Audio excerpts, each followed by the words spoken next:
Hi hello ನಮಸ್ಕಾರ. ಇದು day 14 of challenge and ಇವತ್ತು ನಾನಿದ್ದು 6:30ಗೆ. ಸೊ ನಿನ್ನೆ ನೈಟ್ ನನ್ನ ತಂಗಿ ನಮ್ಮ ಮನೇಲೇ ಸ್ಟೇ ಆಗಿದ್ಲು.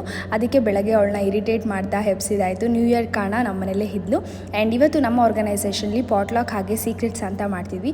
ಅದಕ್ಕೆ ನನ್ನ ಕಡೆಯಿಂದ ಒಂದು ಪುಟ್ ಅರೇಂಜ್ಮೆಂಟ್ ಮಾಡಿಕೊಂಡು ಹೊರಟಿದ್ದು ಆಫೀಸಿಗೆ. ಸೊ ಹೊಸ ವರ್ಷಕ್ಕೆ ನನ್ನ ಕಡೆಯಿಂದನೇ ಪೂಜೆ ಕೂಡ ಆಗಿತ್ತು.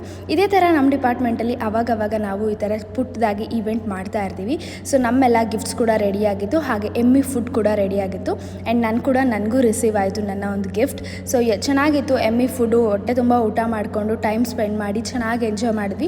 ಎಲ್ಲರ ಗಿಫ್ಟ್ಸು ಸಿಕ್ತು, ಅವರು ಕೂಡ ಖುಷಿಪಟ್ಟರು. ಹೇಗೇನು ಬ್ಯಾಕ್ ಟು ದ ವರ್ಕ್ ಅಂತ ಹೇಳಿ ಕೆಲಸ ಮಾಡ್ತಾಯಿದ್ವಿ ನಾನು ಪೂಜೆ ಮ್ಯಾಮ್. ಅರೌಂಡ್ ಒಂದು 2:30ಗೆ ಮತ್ತು ಐಸ್ ಕ್ರೀಮ್ ಪಾರ್ಟಿ ಥರ ಮಿನಿ ಐಸ್ ಕ್ರೀಮ್ ಎಲ್ಲ ಎಂಜಾಯ್ ಮಾಡಿದ್ವಿ. ಸಂಜೆ ಮನೆಗೆ ಬಂದಮೇಲೆ ತೇಜು ಒಂದು ಹೊಸ ಗಾಡಿ ತೊಗೊಂಡ. ಸೊ ಸ್ವೀಟ್ ಕೊಡೋಕೆ ಬಂದಿದ್ದ. ಕಂಗ್ರ್ಯಾಚುಲೇಷನ್ ತೇಜು. ಆ್ಯಂಡ್ ಇವತ್ತಿನ thought for you are never too old to set another goal or to dream a new dreams. ತಕ್ಕತ್ ಮೀನಿಂಗ್ಫುಲ್ ಅನಿಸ್ತು. Signing off Chitra Suresh.